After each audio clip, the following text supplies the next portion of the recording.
ಸ್ನೇಹಿತರೆ ಎಲ್ರಿಗೂ ನಮಸ್ಕಾರ. Welcome to AJ tech Kannada YouTube channel.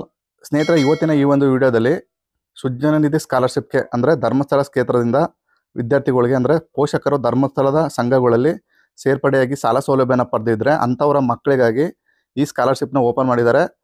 ಈ ಅರ್ಜಿಯನ್ನು ನೀವು ಆನ್ಲೈನಲ್ಲಿ ಹಾಕ್ಲಿಕ್ಕಾಗಲ್ಲ, ಆಫ್ಲೈನಲ್ಲಿ ಹಾಕಬೇಕಾಗ್ತದೆ. ಅಂದರೆ ನೇರವಾಗಿ ಹೋಗಿ ಕೊಡಬೇಕಾಗತ್ತೆ.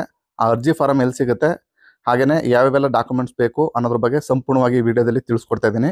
ನೀವೇನಾದರೂ ನಿಮ್ಮ ಪೋಷಕರು ಧರ್ಮಸ್ಥಳ ಸಂಘದಲ್ಲಿ ನೋಂದಾಯಿತರಾಗಿದ್ದರೆ ಅಂಥವರ ಮಕ್ಕಳು ಈ ವಿಡಿಯೋನ ಸ್ಕಿಪ್ ಮಾಡ್ದೇ ಕೊನೆ ತನಕ ನೋಡಿ. ಸ್ನೇಹಿತರೆ, ನಾನು ಸ್ಟೆಪ್ ಬೈ ಸ್ಟೆಪ್ ಎಲ್ಲ ಡೀಟೇಲ್ಸ್ನು ಕೂಡ ನಿಮಗೆ ತಿಳಿಸ್ಕೊಂಡು ಹೋಗ್ತೀನಿ. ಸ್ಕಾಲರ್ಶಿಪ್ಗೆ ಅಪ್ಲೈ ಮಾಡೋಕ್ಕಿಂತ ಮೊದಲು ನೀವು ಕೆಲವು ಕಂಡೀಷನ್ಗಳನ್ನ ತಿಳ್ಕೋಬೇಕಾಗತ್ತೆ. ಯಾರ್ಯಾರೆಲ್ಲ ಹಾಕಬೇಕು, ಯಾರ್ಯಾರೆಲ್ಲ ಇದಕ್ಕೆ ಎಲಿಜಿಬಲ್ ಬರ್ತೀರಾ ಅಂತ. ಮೊದಲಿಗೆ ನೀವು ಈ SKDRP ವಿದ್ಯಾರ್ಥಿ ವೇತನವು ಸುಜ್ಞಾನ ನಿಧಿ ವಿದ್ಯಾರ್ಥಿ ವೇತನ ಅಂತ ಕರೀತಾರೆ ಸ್ನೇಹಿತರೆ.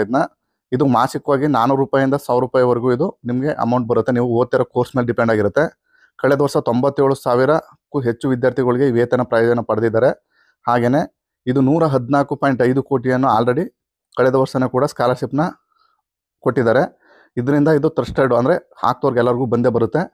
ಅಮೌಂಟು ವೇರಿಯೇಷನ್ ಆಗ್ಬೋದು ಅಷ್ಟೇ. ಅದಕ್ಕೂ ಮೊದಲು ನೀವು ಸುಜ್ಞಾನ ನಿಧಿ ಧರ್ಮಸ್ಥಳ ವಿದ್ಯಾರ್ಥಿ ವೇತನದ ಮುಖ್ಯಾಂಶಗಳನ್ನ ತಿಳ್ಕೊಬೇಕಾಗ್ತದೆ. ಮೊದಲಿಗೆ ವಿದ್ಯಾರ್ಥಿ ವೇತನದ ಹೆಸರು ಸುಜ್ಞಾನ ನಿಧಿ ವಿದ್ಯಾರ್ಥಿ ವೇತನ ಅಥವಾ SKDRP ವಿದ್ಯಾರ್ಥಿ ವೇತನ ಅಂತ ಕರೀತಾರೆ. ಹಾಗೆ ಇದನ್ನು ಕೊಡೋ ಇಲಾಖೆ ಬಂದು ಶ್ರೀ ಕ್ಷೇತ್ರ ಧರ್ಮಸ್ಥಳ ಗ್ರಾಮೀಣಾಭಿವೃದ್ಧಿ ಯೋಜನೆ. ಹಾಗೆ ಇಲ್ಲಿ ನೀವು ಕೆಳಗಡೆ ಬರೋದಾದ್ರೆ ಮೇನ್ ಆಗಿ ವಿದ್ಯಾರ್ಥಿ ವೇತನ 2024-25ರ ಮಾನದಂಡಗಳು.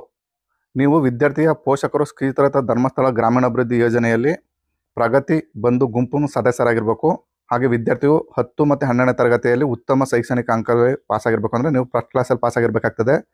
ನಂತರ ಸುಜ್ಞಾನ ನಿಧಿ ವಿದ್ಯಾರ್ಥಿ ವೇತನಕ್ಕೆ ಅರ್ಜಿ ಸಲ್ಲಿಸಲು ಅರ್ಜಿದಾರರು ಮಾಹಿತಿ ಪತ್ರದಲ್ಲಿ ನಿರ್ದಿಷ್ಟಪಡಿಸಿದ ತಾಂತ್ರಿಕ ಮತ್ತು ಉದ್ಯೋಗ ಆಧಾರಿತ ಕೋರ್ಸ್ಗಳನ್ನು ಓದುತ್ತಿರಬೇಕು. ಅಂದರೆ ತಾಂತ್ರಿಕ ಕೋರ್ಸ್ಗಳಿಗೆ ಮಾತ್ರ ಇದನ್ನ ಸ್ಕಾಲರ್ಶಿಪ್ ಕೊಡ್ತಾ ಇದ್ದಾರೆ. ಅದರಿಂದ ಅಂಥ ವಿದ್ಯಾರ್ಥಿಗಳು ಮಾತ್ರ ಅರ್ಹರಾಗಿರ್ತಾರೆ. ಹಾಗೆಯೇ ವಿದ್ಯಾರ್ಥಿಯು ಕರ್ನಾಟಕ ಮತ್ತು ಕೇರಳ ರಾಜ್ಯದಲ್ಲಿ ನೆಲೆಸಿರುವ ಭಾರತೀಯ ಪ್ರಜೆಯಾಗಿರಬೇಕು.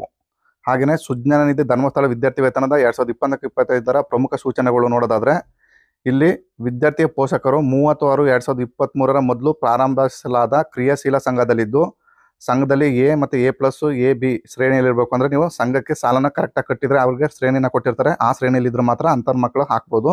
ಹಾಗೆಯೇ BPL ಪಡಿತರ ಚೀಟಿ 2024ರ ನಂತರ ಕಾಲೇಜಿಗೆ ದಾಖಲಾದ ಮೊದಲ ಸೆಮಿಸ್ಟರ್ ವಿದ್ಯಾರ್ಥಿಗಳು ಮಾತ್ರ ಇದಕ್ಕೆ ಅರ್ಜಿ ಹಾಕ್ಬೋದು. ನೀವೇನಾದರೂ 2ನೇ ವರ್ಷ ಓದ್ತಿದ್ರೆ ಅಂಥವ್ರಿಗೆ ಎಲಿಜಿಬಿಲಿಟಿ ಬರಲ್ಲ.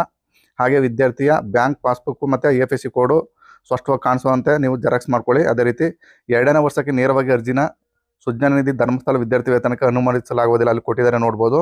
ನೀವು ಫಸ್ಟ್ ಇಯರ್ ಆಗಿರೋ ಮಾತ್ರ ನೀವು ಇಲ್ಲಿ ಅಪ್ಲೈ ಮಾಡ್ಬೋದು. ಸ್ನೇಹಿತರೆ, ಹಿಂದಿನ ವರ್ಷದಲ್ಲಿ ನೀವೇನಾದ್ರು 2023-24ರಲ್ಲಿ ಎಲ್ಲ ವಿಷಯಗಳಲ್ಲಿ ಉತ್ತೀರ್ಣರಾಗಿದ್ದರೆ ಆ ವಿದ್ಯಾರ್ಥಿಗಳು ನವೀಕರಣ ಅಂದರೆ ರಿನ್ಯೂವಲ್ನ ಬೇಕಾದರೂ ಮಾಡ್ಕೋಬೋದು. ಹಾಗೆಯೇ ಸುಜ್ಞಾನ ನಿಧಿ ಧರ್ಮಸ್ಥಳ ವಿದ್ಯಾರ್ಥಿ ವೇತನ ಮತ್ತು 2024-25 ಈ ವಿದ್ಯಾರ್ಥಿ ವೇತನದ ಅಡಿಯಲ್ಲಿ ವರ್ಷಕ್ಕೆ 4,000ರಿಂದ 10,000, ಅಂದರೆ ಫರ್ ಮಂತ್ಗೆ 400 ರೂಪಾಯಿ ಅಂದರೆ 10 ತಿಂಗಳಿಗೆ 4,000 ಆಗುತ್ತೆ. ಅದೇ ರೀತಿ 1,000 ಅಂದರೆ 10,000 ಆಗುತ್ತೆ. ವಿದ್ಯಾರ್ಥಿಗಳ ಖಾತೆಗೆ ನೇರವಾಗಿ ಹಾಕ್ತಾರೆ. ಕೋರ್ಸ್ ಮೇಲೆ ಡಿಪೆಂಡ್ ಆಗಿರುತ್ತೆ. ಇಲ್ಲಿ ನೀವು ನೋಡ್ಬೋದು ಯಾವ್ಯಾವ ಕೋರ್ಸ್ಗಳಿಗೆ ಅರ್ಜಿನ ಹಾಕ್ಬೋದು ಅಂಥೇಳಿ. BDS, ITA, MBBS, ಹಾಗೆಯೇ ಡಿಪ್ಲೊಮಾ ಸ್ಟೂಡೆಂಟು. ಹಾಗೆಯೇ ಇಲ್ಲಿ ನೀವು BSc ಫಿಶರ್ಸು, BSc ಹಾರ್ಟಿಕಲ್ಚರ್ಸು ಮತ್ತು BHM, BSc ಅಗ್ರಿ, ಹಾಗೆ BE, LLB, BVSc, D.Pharm, nursing, ಹಾಗೆಯೇ ಫಿಸಿಯೋಥೆರಪಿ, BVA, BVYC, ಹಾಗೆಯೇ B.Ed, ಹಾಗೆಯೇ MBA, BNYS, ಹಾಗೆಯೇ pharm D, lab technician, BSc forestry, BAMS, B pharmacy. ಹಾಗೆಯೇ ಇಲ್ಲಿ ಮೆಡಿಕಲ್ ಕೋರ್ಸ್ಗಳು D.Ed, B.Tech, BHMS, ಹಾಗೆಯೇ ನರ್ಸಿಂಗು, ಹಾಗೆಯೇ BSc lab technician, paramedical, LLB, BA ಇಷ್ಟು ಕೋರ್ಸ್ನವರು ಅರ್ಜಿನ ಹಾಕ್ಬೋದು. ಸ್ನೇಹಿತರೆ, ನೀವು ಈ ಕೋರ್ಸ್ನ ಒಂದ್ಸಲ ನಿಧಾನವಾಗಿ ನೋಡ್ಕೊಳ್ಳಿ. ಹಾಗೆಯೇ ಅಗತ್ಯವಿರುವ ದಾಖಲಾತಿಗಳು SSLC ಅಂಕಪಟ್ಟಿ, ಶೈಕ್ಷಣಿಕ ವರ್ಷದ ಕಾಲೇಜು ಶುಲ್ಕ ರಸೀತಿ, ಅಧ್ಯಯನದ ಪ್ರಮಾಣಪತ್ರ, ಹಾಗೆಯೇ ಪ್ರಸಕ್ತ ಶೈಕ್ಷಣಿಕ ವರ್ಷದ ಅರ್ಹತೆ, ಹಿಂದಿನ ವರ್ಷದ ಮಾರ್ಕ್ಸ್ ಕಾರ್ಡ್ಗಳು, ವಿದ್ಯಾರ್ಥಿಯ ಬ್ಯಾಂಕ್ ಪಾಸ್ಬುಕ್, ಆಧಾರ್ ಕಾರ್ಡು, ಪೋಷಕರ ಆಧಾರ್ ಕಾರ್ಡು, ಕುಟುಂಬದ BPL ಕಾರ್ಡು, ಕಾಲೇಜು ದೃಢೀಕರಣ ಪತ್ರ, ಸುಜ್ಞಾನ ನಿಧಿ ವಿದ್ಯಾರ್ಥಿ ವೇತನದ ಮನವಿ ಪತ್ರ, ಪೋಷಕರ ಸಂಘದ ನಿರ್ಣಯ ಪುಸ್ತಕ ಅಂತ ಒಂದಿರುತ್ತೆ, ಅದು ಬೇಕಾಗ್ತದೆ. ಇದಿಷ್ಟು ದಾಖಲಾತಿಗಳಿದ್ದರೆ ನೇರವಾಗಿ ನೀವು ಅರ್ಜಿನ ಹಾಕ್ಬೋದು.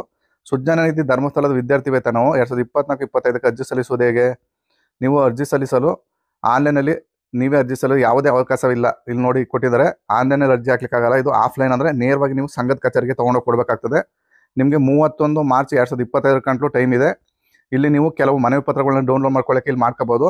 ನಾನು ಬೇಕಾದ್ರೆ ಡಿಸ್ಕ್ರಿಪ್ಷನಲ್ಲಿ ಕೊಟ್ಟಿರ್ತೀನಿ, ಬೇಕಾದ್ರೆ ನೀವು ಅಲ್ಲಿಂದ ಬೇಕಾದ್ರೆ ನೀವು ಡೌನ್ಲೋಡ್ ಮಾಡ್ಕೊಳ್ಳಿ.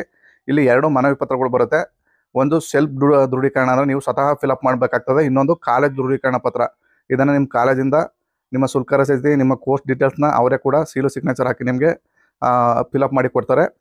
ಇದು ಪೋಷಕರಂದರೆ ನೀವು ಸ್ವತಃ ನೀವು ಹಾಕ್ತಾ ಇರ್ತಕ್ಕಂಥ ಯಾರು ಸ್ಟೂಡೆಂಟ್ಗಳಿದ್ದೀರಿ ಅವ್ರು ಫಿಲಪ್ ಮಾಡಿ ಮೊದಲನೇ ಪೇಜು. ಎರಡನೇ ಪೇಜ್ ಬಂದು ಶಿಕ್ಷಣ ಸಂಸ್ಥೆಯ ಮುಖ್ಯಸ್ಥರ ದೃಢೀಕರಣ ಪತ್ರ.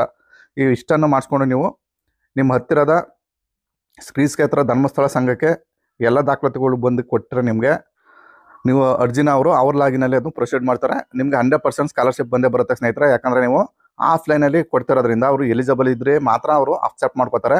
ನಿಮಗೆ ಅರ್ಜಿ ಹಾಕ್ತಿದ್ದಂಗೆ ನಿಮಗೆ ಅರ್ಜಿ ಅಕ್ಸೆಪ್ಟ್ ಆಗಿದ್ರೆ ಮಾತ್ರ ಅವರು ರಿಸೀವ್ ಮಾಡ್ಕೋತಾರೆ. ಅದರಿಂದ ನಿಮ್ಗೆ ಗೊತ್ತಾಗುತ್ತೆ ನಿಮಗೆ ಸ್ಕಾಲರ್ಶಿಪ್ಪು ಬಂದೇ ಬರುತ್ತೆ ಅಂತ. ಸ್ನೇಹಿತರೆ, ಇದಿಷ್ಟು ಮಾಹಿತಿ. ಈ ಮಾಹಿತಿ ನಿಮ್ಗೆ ಇಷ್ಟವಾಗಿದ್ದರೆ ದಯವಿಟ್ಟು ನಮ್ಮ ಚಾನಲ್ನ ಸಬ್ಸ್ಕ್ರೈಬ್ ಮಾಡ್ಕೊಳ್ಳಿ. ಇಲ್ಲಿ ತನಕ ವಿಡಿಯೋ ನೋಡಿದ್ದಕ್ಕೆ ಎಲ್ಲರಿಗೂ